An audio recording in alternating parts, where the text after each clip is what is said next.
mensahe ang kailangan marinig ng mga Leo sa buong week na to. Pwedeng nangyayari na itong magiging reading o mangyayari pa lang. Kung hindi man para sa inyo, itong magiging reading di baka para sa someone na malapit sa inyo o sa someone na kakilala nyo mismo. Baka may lumabas na gender mamaya, gawin nyo na ng energy. Masculine at feminine energy. Pwede rin naman na huwag nyo nang pansinin ang gender. Hindi ko masasabi kung ano magiging reading, kung positive ba o negative. Depende sa kung ano mag-pick up ng energy. Walang masama kung papanorin ang sun, moon at rising sign. Kasi baka alin man sa mga yan ay mag-resonate na sa sitwasyon nyo.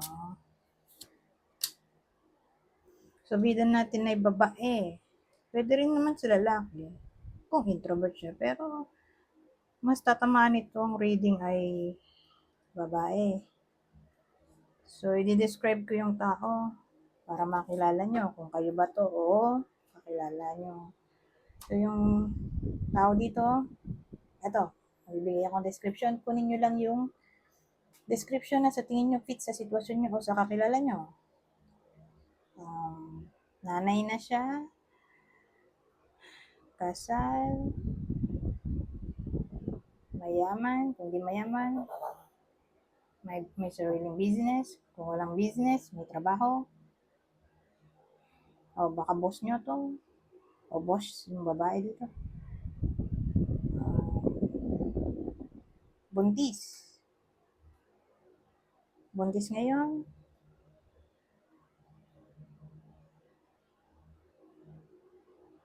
Ayun. So, yun yung possible description natin dito.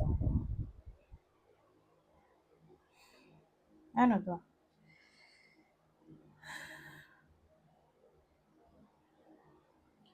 Bakit may the tower tayo? Tapos sinundan ng two of wands.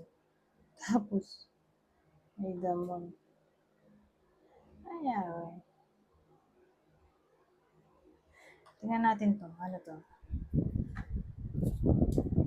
So, yung clarifier cards natin, imbis na 3, isa na lang. Dahil madali mode ako ngayon. Hindi tayo mag-20 minutes.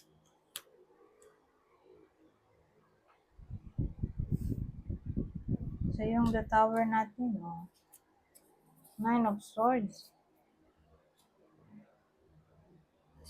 Parang may unexpected event o unwanted event na maaaring mangyari. At ito ay pwedeng mag-cause ng worriness sa iba sa inyo.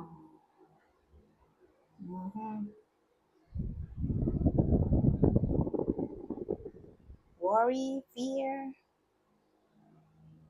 grief,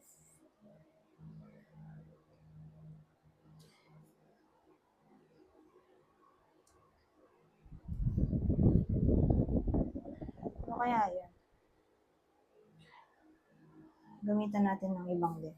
Ano tong unexpected event o unwanted event? Kasi yung tower natin, mukha na siyang disaster.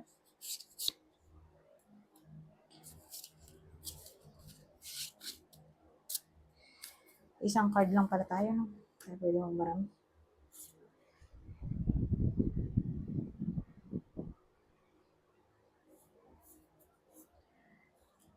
So, tungkol sa inyo, eto, sa clover. Yung clover natin ay pwedeng may kinalaman sa pera. Pero, at least, hindi to big amount of money. Small amount of money lang. Ibig sabihin, magkakaproblema yung iba sa inyo sa pera. Financial issues, in short.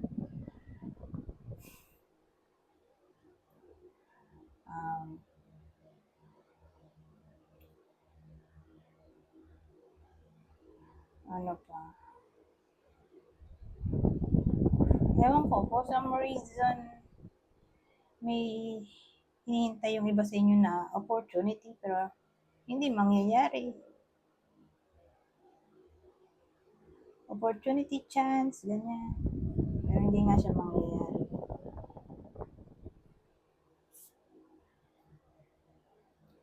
Ngayon, sa 2 of Wands natin, maganda na nandito to. Kasi ang dating, gagawa kayo ng plano o decision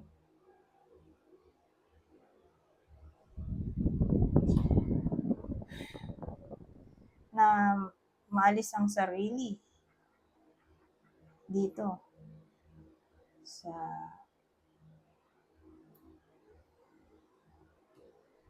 anything na pwede magpa-confuse sa inyo,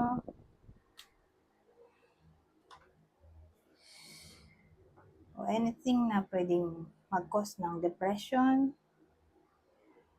Kasi itong Nine of Swords natin, depression na rin. Depression, mental problem. Specifically, depression, fear. So yan, magkakaroon kayo ng plano o decision na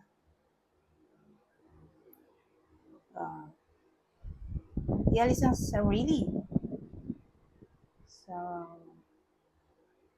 problema, in short.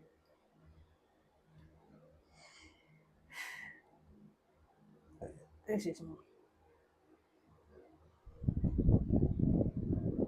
Pero maganda ko i-clarify natin itong lemon. Ano kaya itong lemon? Kasi parang ang tipid ng description.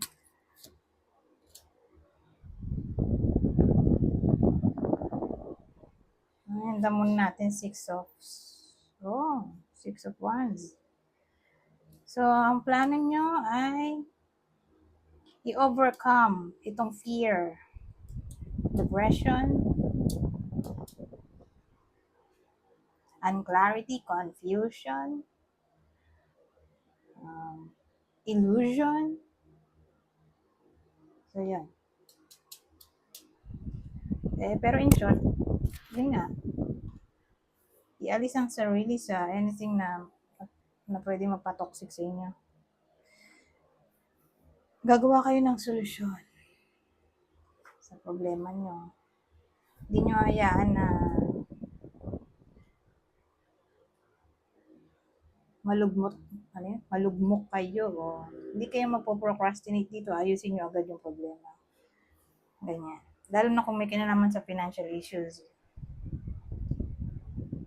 Hanap kayo ng way para magkapera.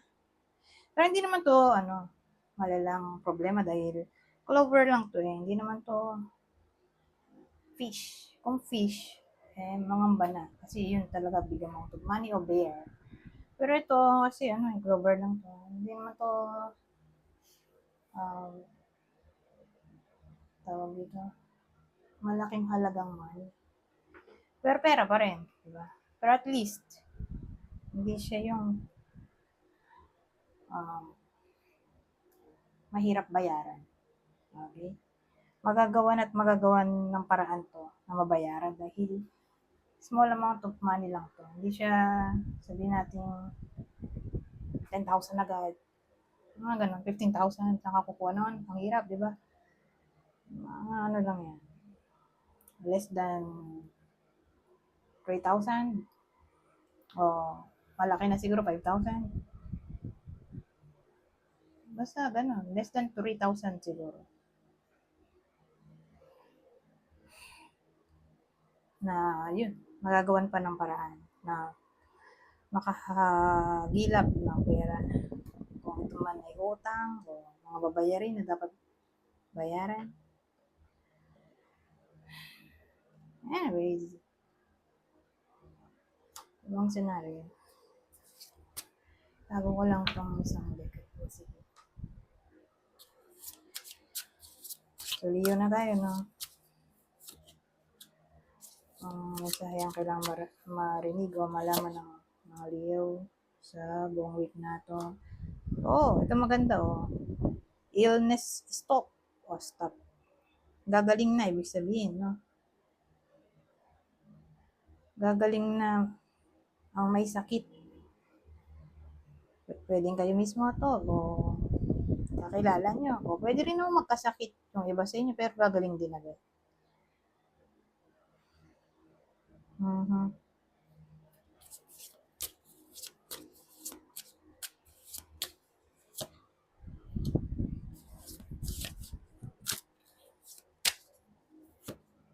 Ay, ano ba yun? Nakatakot mo to.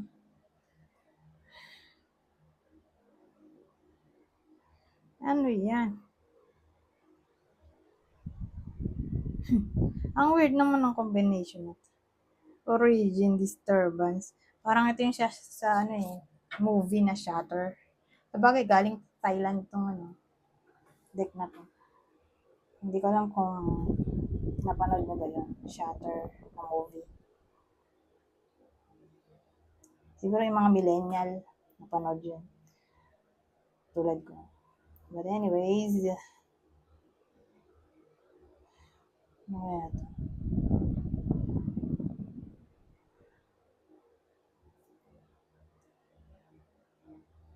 Ang dating sa akin, may i-create yung iba sa inyo. Kaya lang for some reason, ano tong obscure? Hanapin ko lang sa internet ha, sandali. Obscure. Unknown? Ano? Ah,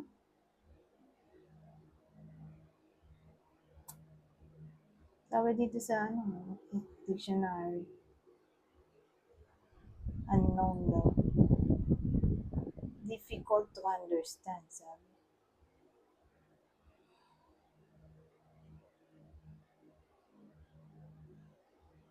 Ewan ko, for some reason, may i-create yung iba sa inyo na mahirap intindihin ng iba o siguro yung makikreate ng iba sa inyo ay something unique na hindi agad magigets ng iba dahil nga unique siya. Hindi siya common.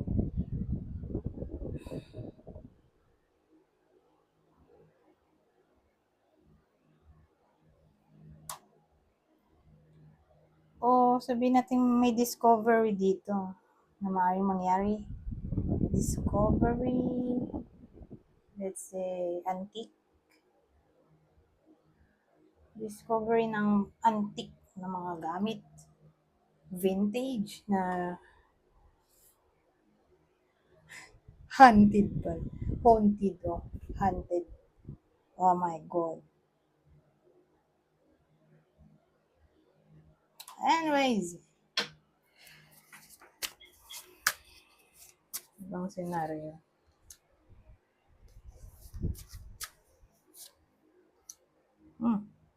Ito.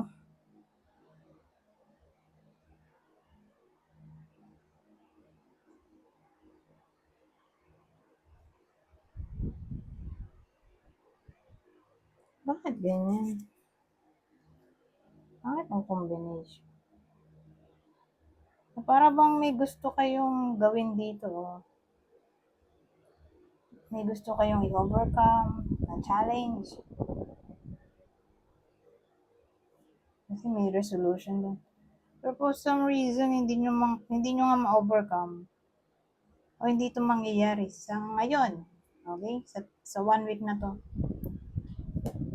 May challenge na gusto nyong ma-overcome pero ewan ko, ang dating mo. Mamalasin eh kasi may misfortune. Pero may way naman tayo para um, matanggal tong malas. So, paano? Magsindi ng black candle at white, black at white candle para balance. Kaya lang kasi baka makasunog. Kaya hindi siya advisable.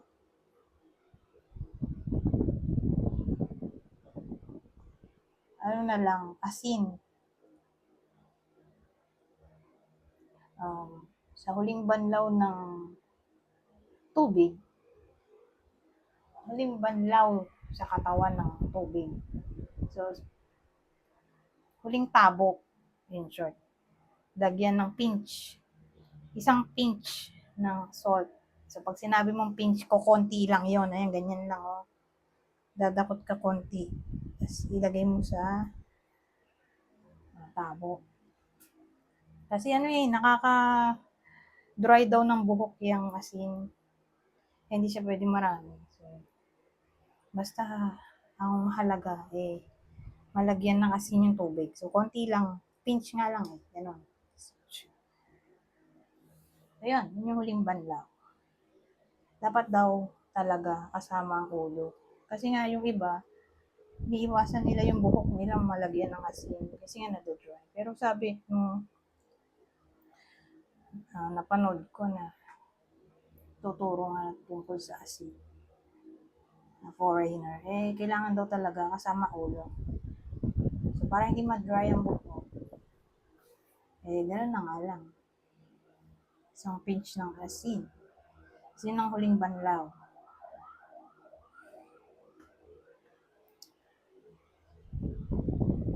Ano pa ang pwede? Ang tanggal ng misfortune. Ito.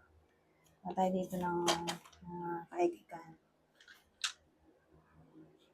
Ito, protection to. Yung ngiti. Ito, kaya ko to binili. Sabi, ano daw, pangtanggal misfortune, labradorite. Pero dun sa Google, walang nakalagay. But anyways, kanya-kanya naman yung paniniwala. Ano pa? Tiger eye. Alam ko sa misfortune din to. Pang-prevent. So, kayo na mamili kung anong trip nyo. Ito din, sabi pang-prevent ng misfortune, garnet. Pero again, pag hinahanap ko sa internet, wala nakalagay. Pero dito pinagbilang ko, sabi, pang-prevent din ng misfortune, accident. Ito din. Labradorite. Ito, pang-attract ng money. Moss agate. Alimutan ko na yung iba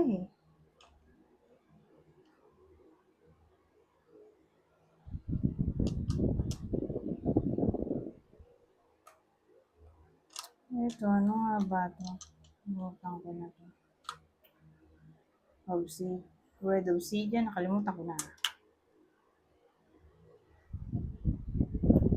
Pero again, ito protection, yung ngiti, kasi black. Pang-ground ng energy.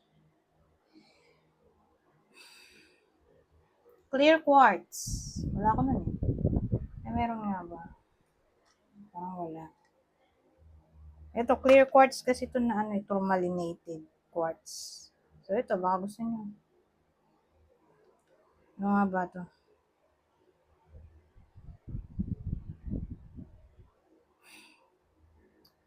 Pang-prevention ng self-sabotage yata to. At ito rin yata, self-sabotage pang-prevention. Hindi ko na maalala Ang dami. Alimutan ko na. Kaya na maghanap sa internet, yung mga meaning, mga nilabas kong crystals. So, kung trip nyo itong mga ganitong anting-anting. So, go. Kung walang budget, di yung pinakamura. Ang bilhin, yung sakto lang sa budget.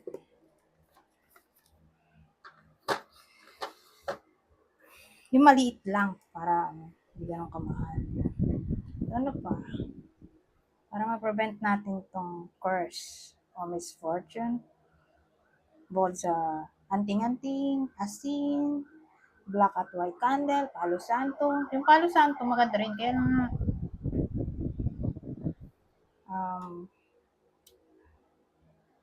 may apoy din yun. Pero kung tingin nyo may supernatural sa bahay nyo at nagagambala kayo, pag ganyang may